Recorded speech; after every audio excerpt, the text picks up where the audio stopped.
Hey everyone, thank you for coming to the East Village Queer Film Festival. My name is Paul Edwards, and I'm here tonight with the writer and director of You Say Hello. With me is director producer Lovell Holder and writer producer Daniel Talbott. Hey guys, how's it going? Hi. Hey. So just to jump in and get right to it, what inspired you to write this, to direct this? Like, how did this come to be? I'll let Daniel take that one to Oh, start. great. I know I was looking at Lovell. I was like, oh no.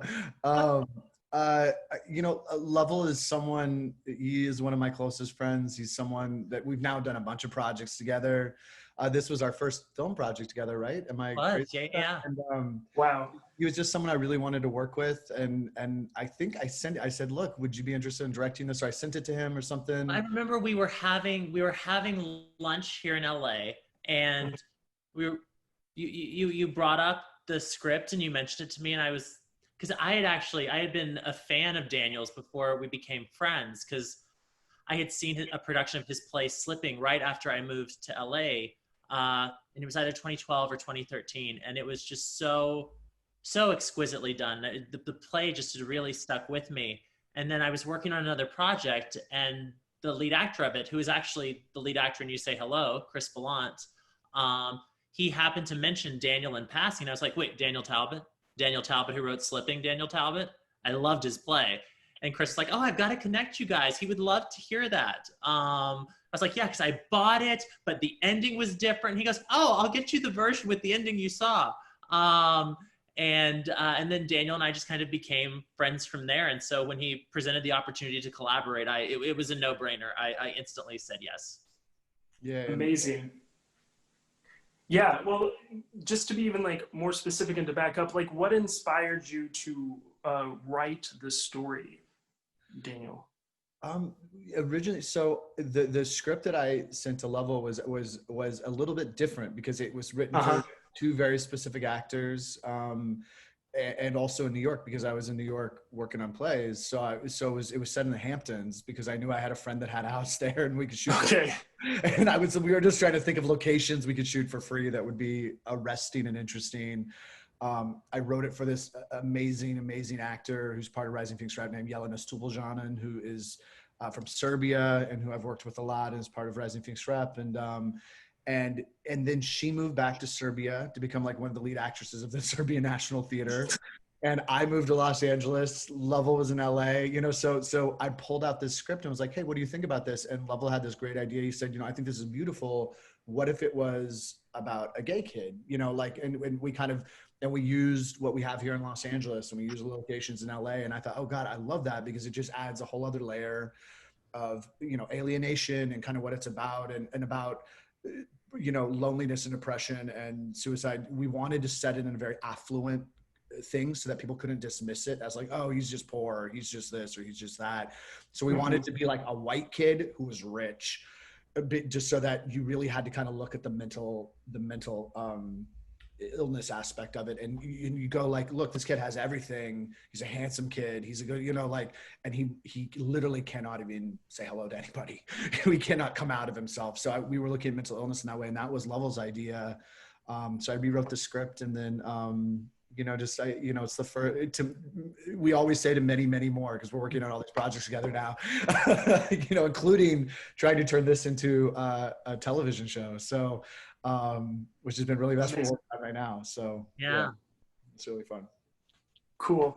Well, yes, I love the idea of, yes, that you're dealing with loneliness, isolation, and suicide. But I think there's another part of your narrative that I was very struck by, and it was the fact that your other character within the story is a hero, and it's so unlikely that they're a sex worker.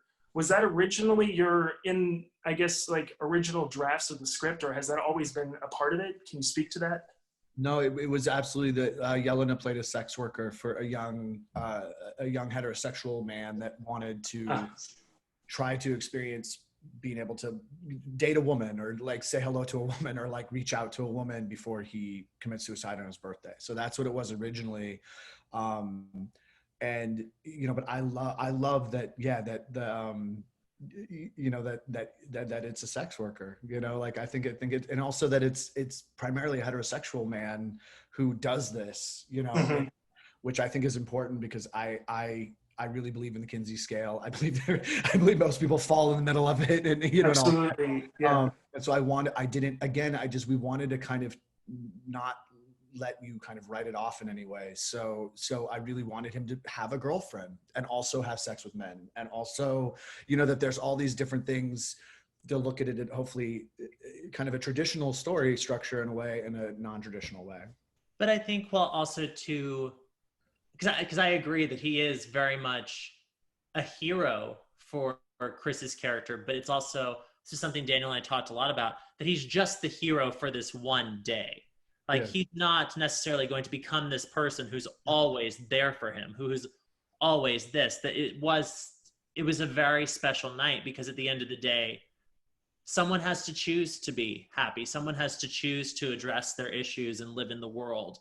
And we kind of wanted to still leave that question there for the character that Chris plays, Will, that yes, his life has been saved for one night, but it's still up to him to make the choice to live in the world and go forward. That there was still, while this person gave him a tremendous act of emotional generosity, it doesn't mean that he's now done all the work for him too. And that was one of the things that was very important, that in crafting it, that it never felt like a Pretty Woman narrative where it's like, oh, they're going to go run off into the sunset together, or oh, they're going to call each other every week now. It was very important that we still honor the certain realities of the situation, which is, while there is incredible emotional intimacy, it is at the end of the day a transactional exchange. Yeah. Absolutely. And I feel like whenever I watched it, there was like that moment that was so powerful when he does like hand him the money, and all of a sudden it's like, oh, it's so heartbreaking. And like, because the fantasy's over, it's just kind of like, yes, you've got to continue on. And yeah, the performances of your actors were, they were just incredible. And like, chemistry is so important. It's like huge, you talked about this a little bit already, but was casting the film difficult? Did you have certain actors in Not mind? at all. Casting was super easy. No, and we really lucked out, because Chris Ballant and Will Pullen had worked together on a play of Daniel's before. Okay. So Chris and Will already had a very natural shorthand where we were able to kind of leapfrog over a lot of rehearsal process that, had it been two actors who were strangers, who didn't already have a rapport, who hadn't already shared intense emotional scenes in previous work together, might not have been able to have like gone 0 to 60 as quickly as our guys did. And also our two other actors who appear in the film, Samantha Soul, Wendy Vanden Heuvel, they're also collaborators that both of these guys had worked with as well before, and that obviously Daniel's worked with repeatedly too. And so it did very much feel like a family affair, which I think allowed us to really kind of, that when we had to take time for things, it was the technical elements of like, because we only shot the film in 3 days, and there was also the travel wrinkle of the fact that we were shooting at a house that was about an hour and 20 minutes outside of Los Angeles. So that meant bussing in all the crew and things like that. And we only had 2 days there, and then we had a day in Pasadena after that. And so we really lucked out in having such pros on screen and off screen as well. But there were a lot of moving pieces off screen that, had our actors not been so conditioned to kind of leaping in there and working with each other, we probably would have been really pressed for time and not have been able to get a film of the quality that we did. Yeah, absolutely. Well, I guess then to follow up with that, do you feel, or what do you feel is your intention, or what is it that you want an audience to take away from this after seeing this? Lovell, you go. It's like I know it's a Daniel, you dive into the full earth. Oh gosh. I mean, in all honesty, like the original impetus of the film was to work with my family. Like Will and Sam are both my family, and like I said, Chris and Lovell are two of my closest friends in the world, and so it was to get to do film and projects with family and incredibly close friends. That's how it started. And then I can't remember where the original idea came from because it was so long ago. But I know that, it's stuff that has been very close to me. Like I've lost a couple of very close friends to suicide, and it's something that I understand pretty well. And, I deal with a lot of depression stuff. And so it's something I really wanted to look at. I think people think I'm outgoing, but I'm really, really not. It's really hard for me if it's not my family or it's not a close friend to like go out into the world. And so it's something I wanted to look at. Like it's actually really, really tough for me. And so, I think it started with that on a personal level, and then wanting to write for my family and for friends, and to get to work together, because that's something that's really important to me, is that we all obviously work on other stuff all the time, but that we always come back and get to work with each other. And it's really, really important to me because we push each other really well. We're really honest with each other. And it's a group of people I love and want to, create with. So that really was the main impetus. And then I think probably looking at my own, like when I lived in New York, it was rough because people would always say, oh, you're so, I'm like, oh, if you only knew what was going on in my head, and like what it took for me to like come out to this thing.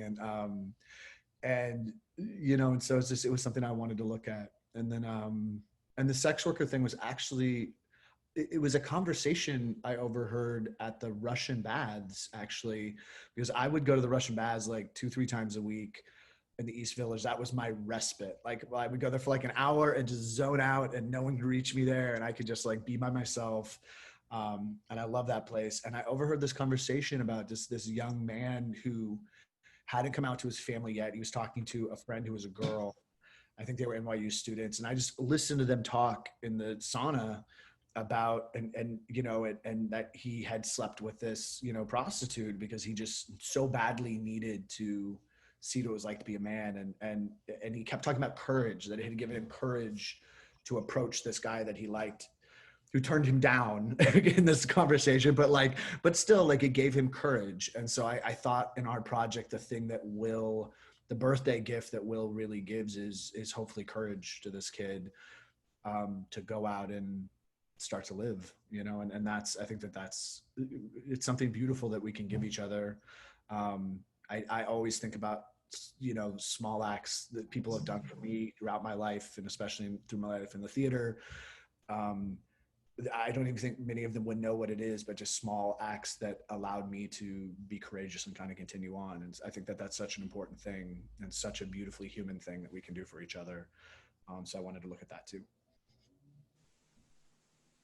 No, I second everything Daniel said. I also had a history with depression and suicidal impulses when I was much younger. And so I do find myself gravitating to stories like that, especially stories that kind of focus in on how to heal and grow from those types of emotional states, and when you're wrestling with those particular angels. And so that was something that excited me most about the script, and that I was eager to bring to audiences. And I think that what I love about what Daniel wrote is that there's a real sense of hope by the end of it, but it comes with a sense of restraint. And I think that allows it to feel very grounded. And it was an interesting thing too, because we shot the film just north of Ventura about 3 months after the Thomas fire had just kind of ripped through the whole area there. And the house that we shot in actually belongs to my best friend's family. And so the house almost burnt down. Like, I mean, on the other side of the road, you can kind of see it in some of the shots. The palm trees, literally 10 feet from the house, were still just charred husk. Like, his dad was out there for 72 hours straight, hosing down the house with the Ventura Fire Department with like a wall of fire 10 feet from him. And so consequently, it really had become this very sort of liminal space, that kind of this fringe of land between the ocean and just what was in still so many ways ash. And then, but it was kind of interesting when you looked closer into the trees, you were starting to see like green shoots starting to come out of the blackness. And that was something that kind of felt really on point with the story that we were telling, is that it was ultimately guiding toward hope and rebirth through, despite intense pain and trauma. And I think that that's something that I would hope audiences would take away, is that regardless of whatever one's journey has been to a certain point, there is always the choice to find hope. I do think hope is a choice. And it's a very hard choice. And I think we're in surreal days that make it even harder to choose that. But I do think it's something to return to, that like we can, up to a point, choose how to live and look at the world. That's wonderful. Thank you. Thank you very much. Yeah, for, I don't know, making this short film that I feel that I don't know, I watched it 3 times. So oh wow. Yeah, and I do the hope and the optimism, the realistic optimism, it truly comes through. So thank you both. No, thank you for watching. That's so glad. Did you see mistakes the more you watched? I'm just like, oh, did things become more evident? No, I feel like when I watched it more, I just like got hit harder and harder when we got to the end, and like whenever he pays him and he has to move on with his life every time, I was just like, every time I felt like I anticipated it more, and it was more and more like, I think, emotionally upsetting, because I was like, oh my God, just stay. I know you have to go, but please just stay. Well, anyway, thank you guys so much for coming on. No, thank you. No, of course. And yeah, this is You Say Hello with director Lovell Holder and writer Daniel Talbott. Please check out more films here at the East Village Queer Film Festival. My name is Paul Edwards. You guys have a nice night. Bye-bye. Thank you so much. Bye, you guys. Hi, I'm Paul Edwards, and welcome to the East Village Queer Film Festival. Tonight I am here with filmmakers, the first being David J. Diaz, who is the writer, director, producer of Lie to Me, and Peter Chapman, who is the writer, director of Kept Boy. Hey guys, thank you so much for coming on. Thank you. Thank you, a pleasure. Yeah, no, amazing. Yeah, just to dive in, these are incredible films. And I'm just sort of curious, where did they come from? Yeah, just sort of jumping off from there. Whoever wants to, I'm going to take that one first. Sure. Yeah, go ahead. Yeah. Yeah, so my story at Kept Boy is from a personal experience I had years ago from the age of 17 to 24. And I ended up writing it into this short film. And so the whole story of a Kept Boy is based from that experience. And yeah, and that was a project I took on a few years to write, and then, you know, get the whole thing together. And I'm really proud of how it came out. Cool. Well, for myself, I started to examine lies, and the title came out of that. Lies that go beyond just the political arena, and what we're told when we're younger, and how society basically kind of sets people up for, some people, for disappointment. So that was I feel like a chef in the kitchen, and that was one of the main ingredients into creating this story called Lie to Me. Uh-huh. That's nice. Yeah, and I think what's interesting about Lie to Me is there's this kind of wonderful dynamic between both of your actors, in which you kind of question at one point or another, what is the truth? And yeah, and is it being, you know, sort of manipulated? Are we getting the full story? And I think, I don't know, I was very compelled by their performances and also their chemistry. Was it a hard task finding actors for both of you? I mean, was it difficult to cast your films, or was it sort of like you had a certain actors in mind? Well, for me, it turned out to be easier in one. I mean, it was interesting in the casting process because actors, you place an ad and actors respond, and sometimes they disappear or they send you a musical performance rather than a narrative. You know, I was really quite surprised. This is my fourth film, and each time that I do this, it's a little surprising. Fortunately, as I say, because actors, I wonder sometimes if they're on the same page. I think everybody should have the opportunity to be the director, the producer, and wear all the hats. Now, I've been in front of the camera and behind the camera. It was very interesting to just, you can tell actors who've been on sets in front of the camera and behind the camera. They have a sensitivity to how difficult casting really can be, and what a long process it can be, because you're putting the right ingredients together, which can be, you know, we all have, it can be a really challenging, a lot of soul searching and thinking and questioning, and it's a lot goes into it, in other words. Yeah, absolutely. I feel like I'm a writer director, and I feel like it wasn't until I went and started taking classes in directing and actually directing shows that I then understood how to be a better actor. So, I mean, I totally understand. Peter, was it a similar experience for you? I actually feel really blessed with how I came about finding the actors. When I had originally began writing the story, I had just finished working on a project. And the lead actress on that, I was like, oh, she would be absolutely perfect for the lead role of a Kepoy. So I had kept her in mind, and it actually turned out being that she found me the lead actor. So it was someone that she had known through an acting school that she was a part of. So the second I got his self-tape, I think maybe I looked at 2 other people prior to that, but he just like completely stuck out to me. And I don't know, there's this sense sometimes where you watch someone and, like, you know, you should always do the more read-throughs and stuff, but like I've felt pretty lucky that I've been able to like notice it on the first run through. I could just get a feeling.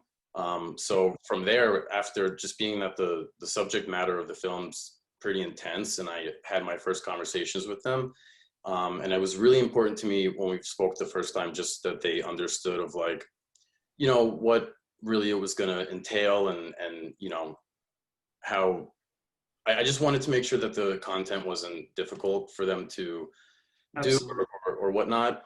But they were amazing, and it was great to talk with them and to explore the characters. And, you know, like I was saying, that the story is based off of something that had happened to me. And it was an abusive relationship, and one of the characters was playing this person who, like, I had that whole dynamic with.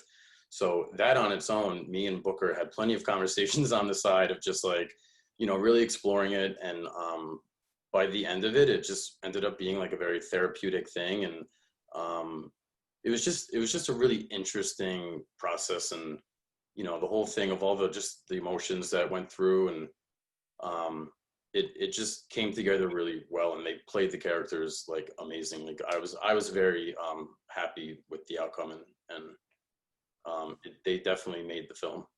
Oh, wonderful. Cool. Yeah. Did you find, and this is for either of you, how did the script, or how did the story, if it did, how did it change maybe from the get-go all the way to the finished product?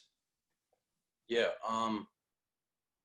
It kind of, once I think they found their footing for the characters, I find that's like the most interesting part of writing, is that you have an idea in your head to begin with, and you could be reading it out loud and stuff, but the second you find the people who are going to embody those characters, and they, like, you know, like the shoe fits, and they just kind of find that comfort, and once it starts really blossoming organically like that, I think that the film brought on such like a solid emotional balance between them. And I just think the dynamics really, you know, we had a lot of run-throughs. So I feel like the whole emotional aspect of it had plenty of time to like marinate. And I just think that they really found a great chemistry. And yeah, I would say that the story, I don't think it, you know, went too crazy on its own, just because it was something that was more personal to me. So I had a very strong idea of where I wanted it to go and the messages I wanted to take from it. But yeah, that's like, I've experienced that before with other projects where it's like, it just becomes its own thing. But I would say with this one, it stayed on track pretty much, but it did become its own, like, it felt pretty powerful by the end, and I was glad that the chemistry of everyone could come together and create that. Cool. Was it a similar, David? Yeah.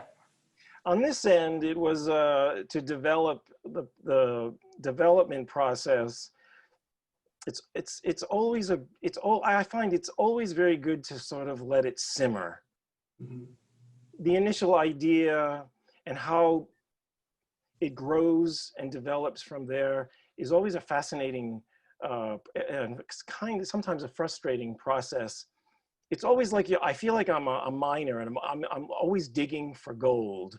I'm always looking for something, an aha moment, or something that just something that I could do that could bring out it even further. I mean, these two gentlemen are, you know, in their own rabbit hole, and the way they each cope with their being in the rabbit hole. I mean, one uses sex, the other uses alcohol and isolation, and both of them find out that the world and life intrudes upon on us, these things don't always work. So the development process had a lot to do with, I think this film should have been a feature, because it has so many layers, like a layer cake. It's got so many layers.